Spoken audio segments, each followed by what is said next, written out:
Hey guys, welcome back to Ranger Survival and Fieldcraft. I'm Andrew. Now, what I have for you today is a video by popular request, but a prequel to a video I made about 6 months ago on advanced bushcraft survival skills. This video is going to be basic or beginner bushcraft survival skills, but you're not going to get off that easy today because we're going to make these skills just a little bit more difficult and demonstrate some improvisation with our bushcraft and survival skills. So, let's go. Now we're going to start off as basic as it gets with bushcraft survival skills. We're out here in the field and we're going to harvest material. There's a lot of material around the area we can use, hardwood and softwoods, but all we need to get started is that Swiss Army knife out of our pack and the saw that's in that Swiss Army knife. We have the ability to do a lot of bushcraft skills with just some basic tools. We don't need a large axe or a felling saw or large bush knives or machetes on our hip to do a lot of skills. Really, a small Swiss Army knife or multi-tool that has a saw, a blade, and a reamer or awl are just enough to actually harvest material off the landscape, process that material down into the tools that we need. This skill we're going to do is as basic and beginner level as it gets, but it crosses over from bushcraft into survival, and we can use it when we're out in the field, especially if we're in wet conditions. It has been raining the last few days in this area. It's still very muddy and soft on the forest floor. While we can't be worried really about moisture getting into our pack with a nice backpack like the one we have, we can still get our gear up off the ground with a very simple method. We take out some cordage from our kit, and then that material we harvested with our Swiss Army knife and that saw blade, we can create a simple toggle, or in this case a bag hanger from a tree, to actually get our gear up off the ground. We hang it at about shoulder to chest height so we can still get in that bag. But this is a great method and a very basic or beginner skill that everyone should know. And if we practice this enough, we'll look pretty professional in the field, having a lot of dry equipment while everybody else's equipment is sitting on the wet forest floor. In the forest, it's best practice to use old material, things that are still viable from an old campsite or things we come across, instead of cutting down good material. That way we take care of the environment and the forest. The piece of material that we found is an old stick from a previous shelter out here. It was a hardwood, but it has survived the winter, albeit a little bit damp on the exterior, but it is still a hardwood, still a viable piece of material to use as a baton, or in this case a multi-purpose tool, dig stick. We're going to get our axe out and move to a stump or a down tree so we can use that as a makeshift anvil to actually begin carving our baton or our dig stick. This dig stick is going to have a pointed end with a spade cut. We use our axe for that. And then at the top end, it's going to have a trimmed end. That trimmed end, we just take our knife and our hatchet and trim around the ends to make it round as possible for a nice handhold. This dig stick is going to be a multi-purpose tool because we can use it for so many things. Simple sticks like this are a basic survival and bushcraft skill everybody should know. Our dig stick has 5 main purposes. That first one being just a simple baton to split material with our knife. It also acts as a toggle if we want to do some pull-ups from a tree out in the field. We can also use that baton or dig stick as a club to smash things. And then we can use that baton or that dig stick as well as a throwing stick to go after game on the ground. And then we can also use it as a digging stick with that spade end to dig up wild edibles, in this case wild onions, out of the field.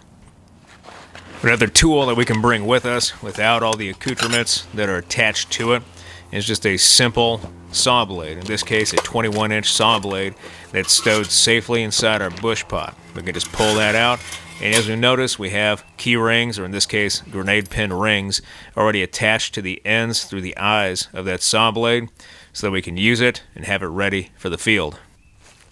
Now what we're going to make is a simple bow saw. This is perfect for beginners and novice bushcrafters as well as survival because we can harvest simple material, construct a saw blade very quickly, and then take down larger material if we need to. What we want to look for is sapling that will have some flexibility. We bend that over to make sure that it's got the flexibility that we need. And then we can take our saw blade, pull out our bandana, wrap the bandana around the saw blade and over the teeth, and use that as a simple hand saw if we didn't have any other cutting tools with us. Just a simple technique. But once we harvest that sapling, we take it back to camp, and then we take out our knife, and we want to baton the ends of our sapling so that they marry up as we attach the blade to the sapling to make our bow saw. We have the rings in place already, acting as pegs to stop that bow from coming undone around our saw blade, but we fix the blade in place, applying a little bit of tension and pressure. That sapling will naturally want to bend back to straight, keeping the saw in place with friction, and now we have our bow saw done and ready to go. If we're feeling a little bit froggy, we can also take 550 cord or any cordage and whip the ends of our bow saw just to make it a little bit stronger. But we can use this saw to harvest large material. Sawing through that material, we can angle the front of the saw down to take advantage of the kerf, pushing all of the debris out, and then finally harvest the material. But we can take large logs, just like this one, very easily. For our next skill, we're going to make a simple bush chair, but we're going to make a bipod bush chair that we're going to lean against a tree. I found some old material that we've used in a previous video to set up different shelters. Perfect length, already ready to go for us, that we're going to use for this skill. We're going to use a timber hitch for our beginning knot. A timber hitch, go along with our bipod legs here, is simply just creating a bite in the end of our cordage or the running end, and then we can put our finger through that bite and just rotate it until we get 5 or 6 wraps around our running and standing end, creating that candy cane or that twist effect. And that is a timber hitch, and then all we have to do after that is just take the timber hitch, put it around one of the poles at the top end, feed the standing end through, tighten it down, and we're good to go. From there, all we have to do is wrap around both bipod legs 5 to 6 times, and then we go in between the legs, creating fraps. We create fraps by wrapping around the cordage that we've already made our wraps with between the bipod legs, and then tightening that down with our toggle. We can use our baton or our dig stick to use as a toggle to tighten the cordage down. We go and create those fraps in between the legs 3 or 4 times, and then we finish with a clove hitch right on top of our knot on one of the legs. It doesn't really matter, but the clove hitch is a good knot because it's a self-tightening knot. We simply wrap around the legs twice, creating an X as we overlap, feed the excess through the X, tighten it down until the clove hitch is cinched, create an overhand knot, and then cut off the excess, and we have our wraps and fraps done for our bipod. Good to go. To create the seat for our bush chair, we're just going to use our tarp and some cordage we made from our advanced skills video about 6 months ago. Cordage is still strong, still good to go. So we're going to take our tarp, lay it out, we want to fold it over on itself lengthwise, and then fold it in half, marrying the meshed ends or the hemmed ends up, creating a loop at the bottom of our tarp, and that's going to be our seat. We want to have enough room to play with and make a strong enough seat that's not going to give out on us. Once we're satisfied with that fold, we find the hemmed ends and we S-fold them together like a good paratrooper, and then take our cordage and we're going to tie a knot around the hemmed ends, take the excess, flip it over top of itself, and then simply tie a secure knot as best as possible with the cordage we have. It doesn't have to be perfect, but it does have to be secure. Once we're done with that, we simply create an overhand knot with the excess ends together, giving us that double overhand, and our seat is ready to go. Now that our bipod legs and our seat are complete, all we have to do is set it up. Grab our bipod legs and spread them out, set them against a tree or lean them against a tree until they're secure. We're satisfied. We take our seat and that double overhand knot and the excess material of our cordage, we simply put over top of one of the legs of our bipod, put a cross section in between the tarp at that loop we created with the fold, and then we simply sit down and enjoy the chair.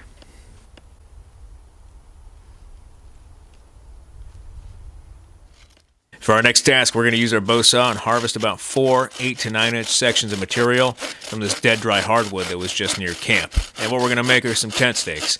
Now, tent stakes are easy and cheap to make, and we can make them from all the material around us. So if we happen to lose one, drop it, or throw it in the fire, we can simply recreate it. And of course, if we're not carrying tent stakes to begin with, it means that much more time on the front end for our shelter. But there is a right way and a lot of wrong ways to make tent stakes. I know you're shocked. The right way is to go back to that anvil with our hatchet, our material, and our knife that we had earlier. and we're going to carve a trimmed end at the top of our tent stakes and a spade end at the bottom, just like our dig stick. That rounded end at the top is so that as we bash it with a hammer, it won't split out on us, and then that spade end is to actually dig in the earth and help tighten our shelter. We're going to face the actual cut away from our attachment point, and as we hammer in the earth, it will actually pull or tighten our material as it eats in the earth, because it's going to go at an angle toward our original anchor point, thus tightening our shelter. Tent stakes, they're good to know.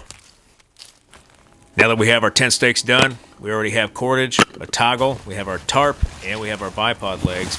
We're going to set up a modification to a simple shelter of the plow shear. Typically a plow shear is attached to a tree or a single point of attachment, and then we stake out the three other corners with one corner lifted at the point of attachment with that tree to give us the plow shear shape. But in this case, we can use our bipod legs from our bush chair to act as our point of attachment to create a plow shear away from a main anchor point. The beauty of this is that those bipod legs can be adjusted to actually move the tarp up and down, and it's very simple and easy to put up. Why not use all the materials we have available? So what we do is just lay out our tarp in a diamond shape, put one stake in the bottom corner, and then put our toggle through the eyelet of the top corner of our tarp, hang it over our bipod legs, secure it with cordage, and then take that cord down, tie a knot, secure it in front of our shelter with another stake, and then all we have to do is simply stake out the other two corners, and we have our plow shear set up and complete. If we want a little warmth in our shelter, the short side of our tarp should be facing the sun. If we want to get a little bit more shade and have some cool air underneath our tarp, we point that long portion of our tarp toward the sun, limiting the sun getting in our shelter. And this is a very easy shelter to set up, and we can have a fire out front if we need to. Bushcraft. Too easy.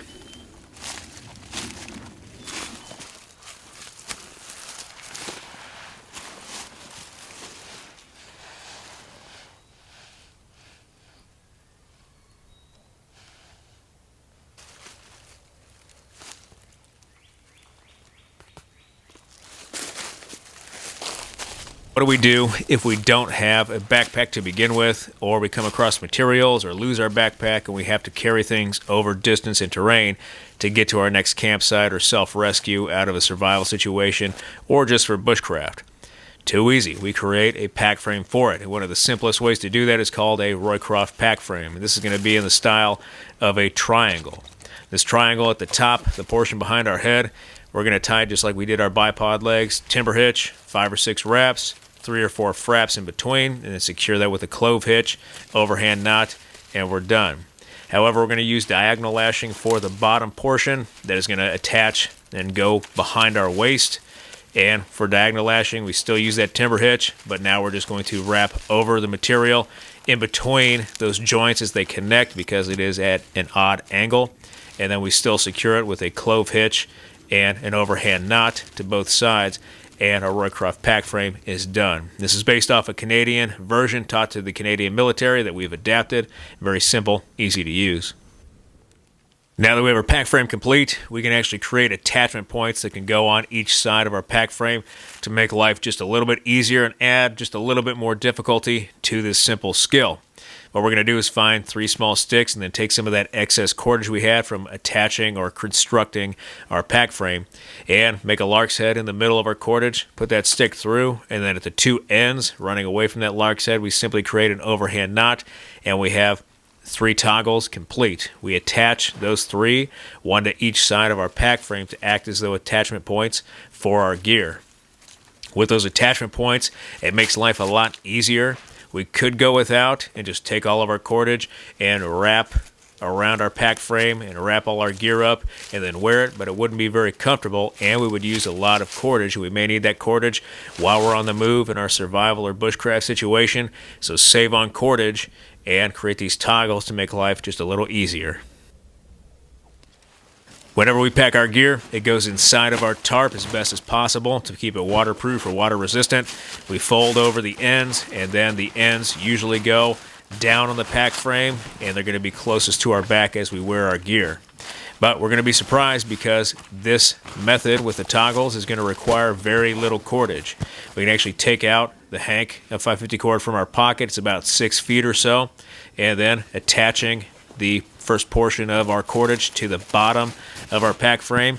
We wrap up and use a symmetrical pattern to make sure we hit all the corners of our pack and our gear, and then simply tie off the end of our cordage to the bottom or corner of our pack frame as we end, making sure it's secure and in place and ready for wear. With our pack good to go and secure, we're just going to use that cordage from our previous video to act as our shoulder straps. We're going to take the middle portion of our cordage, go in between our pack frame up over top, and then feed the excess through that loop, creating a lark's head. That's going to be our shoulder straps. From there, we just pick up the pack, put it on our back, find the ends of our cordage. We're going to wrap to the side around the ends of our Roycroft pack frame, pull it tight, tie it in front, and then we are ready to move through the woods, carry whatever gear we have. We can even attach more gear through the cordage on the outside. Good to go. Now for our next skill, we're going to turn up the difficulty level on this traditional bushcraft skill, and that is a pot hanger. But instead of making a cord pot hanger or one using cordage, we're going to use a cordless pot hanger, which will require just our Swiss Army knife and a little bit of skill. We're going to find that pot hanger section. It's going to look like a big check mark, and we have the hook end that we hang our pot on, and then we have the long tapered end that's actually going to be our adjustable end. On that long end, we're going to carve away saddle notches, one on each side, and we're going to make 3 of them. And with those saddle notches complete, we just take the reamer or the awl out of our Swiss Army knife, and we drill through those saddle notches. We create that flat surface with the saddle notch to make it just a little bit easier. But once we're through, we create 3 of those, and our adjustable pot hanger is done. We have a small stick that we can use as the peg, and we are good to go. With our adjustable pot hanger complete, now we just need our tripod. We're going to take our Swiss Army knife and harvest 3 tripod legs from material around the area. The important thing to note is that the ends of our tripod are forked. We have those forks because they're going to lean together and lock together to create our tripod. Once we have our legs and we've harvested from the landscape, we can play around with them and get them into the right configuration to stand up, those forks interlocking and supporting one another to create our tripod. Now all that's left for us to do is to take our adjustable pot hanger, put it in between the forked ends of our tripod as it sits, and then we can simply put that toggle or that peg through the holes that we've drilled in our adjustable pot hanger, and then we just attach or hang our pot from that tripod, and we're good to go. We can test this out and actually remove the peg, slide the adjustable pot hanger up and down very easily, put in that peg into the new hole, and let the bipod do its work, holding that weight and letting the pot and the pot hanger rest securely in those forked ends. And we can put a fire into this to cook food, and then we can lift that pot or lower it as we need to. A very simple technique, especially with just a pocket knife and no cordage. Good to go. And our bushcraft video wouldn't be complete without some fire, so we're going to use a more traditional fire kit. Still can be difficult in adverse conditions, but a lot of material here that we can use to get fire going. Inside of our ditty bag, we have our Hudson Bay flint and steel kit. It comes with a solar lens that we can use for solar ignition, as well as flint and steel and some tinder material. We also have a larger lens that we carry with us for solar ignition, some chaga to use with that, and then finally another flint and steel striker that we use not only for flint and steel ignition, but we can use as a bearing block for a bow drill kit. Now, solar ignition can be very tricky, especially if we work with materials that don't have the magnification power necessary or require a lot more patience to use while we wait for that solar ray to actually ignite our tinder material, whatever it may be. But in this case, we have a good fire lens that we can use with the sun's rays. It is intermittently cloudy today. There was a lot of rain last night. The clouds are still with us, but the sun is peeking through, and we have an opportunity to actually get solar ignition with chaga. With the chaga, all we have to do is cut off a small portion to create that ember. We'll put that inside of our Hudson Bay tin, and then we just take our fire lens, or magnification lens, and harness the sun's rays, focusing that beam into the smallest portion possible, and you'll see that chaga begin to smoke almost immediately. We want to make sure we get a good portion, like the end of a cigarette, lit on that chaga, and then we can take a break, get our tinder bundle, because that chaga will still continue to burn. We take that chaga, add it to our tinder bundle, and begin to blow it into flame. I've noticed that with this technique, it does take a little bit more material or a little bit more patience and finer material in the tinder bundle to actually get flame, but eventually it will burn and we have fire. Now for our next fire task, we're going to use flint and steel. Flint and steel, very traditional frontiersman way to get fire. High carbon steel and a very hard rock.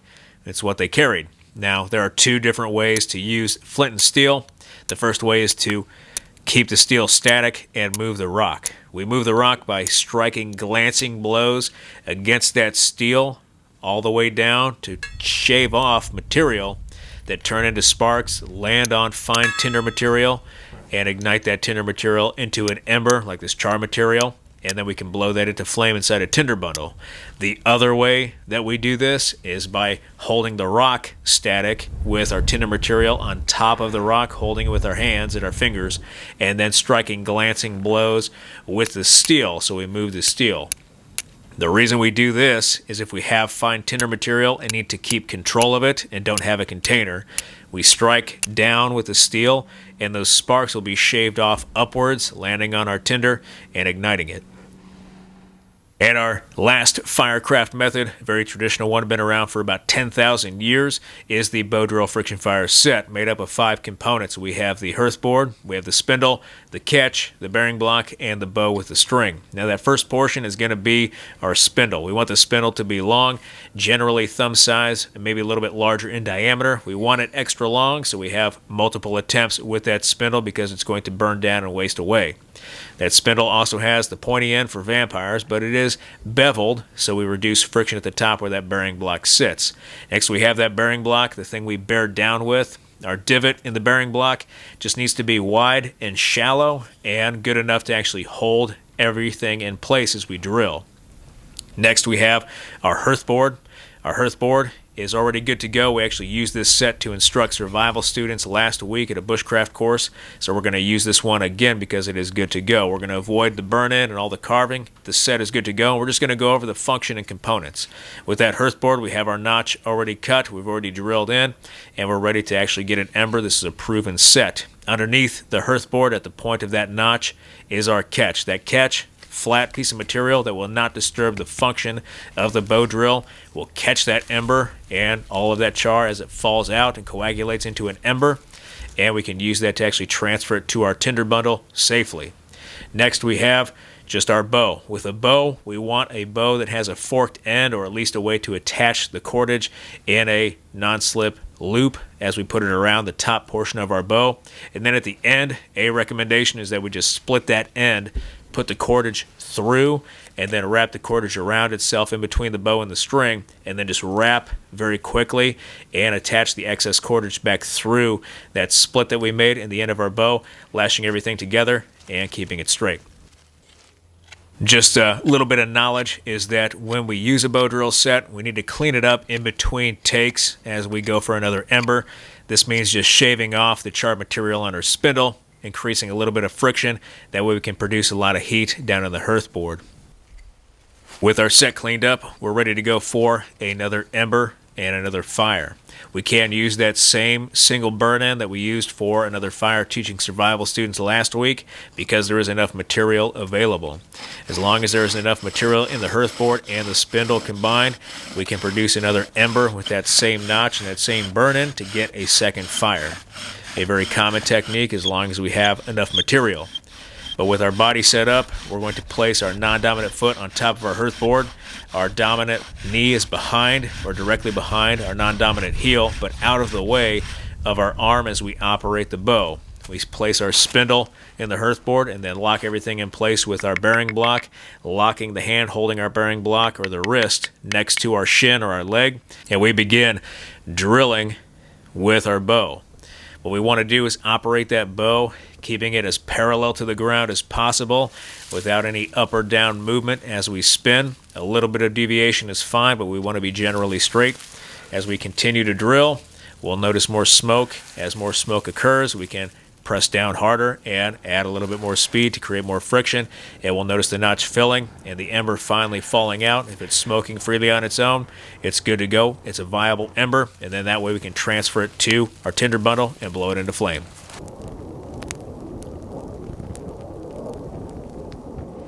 Now, some free chicken for you is how do we wrap up our bow drill set and take it with us if we're on the move. A technique is taking our cordage that we use for our bow drill string and then keeping that end of the line bowline on our string. We put the excess through, creating a loop. We can wrap that loop then around all components minus our bow and safely wrap it a few times and then create some fraps going in between the components of our bow drill set, creating a nice little wrapped, ready to go bow drill kit that we can travel with, and then we can just harvest another bow or bow material at our next campsite if we don't want to carry the bow with us. But this is very easy, and we can place it inside of our pack, ready to go. Alright guys, well, I hope you liked this video. A lot of work in this video, basic skills, and we added some difficulty to them. But if you did like this video, hit that like button, hit that subscribe button, leave me a comment in the comment section. I always appreciate your feedback. I want to thank you guys for everything you do for me, for this channel, for your likes, your views, your subscriptions, your comments, your feedback, and your shares. And I'll be back with another video as soon as I can, guys. Thanks.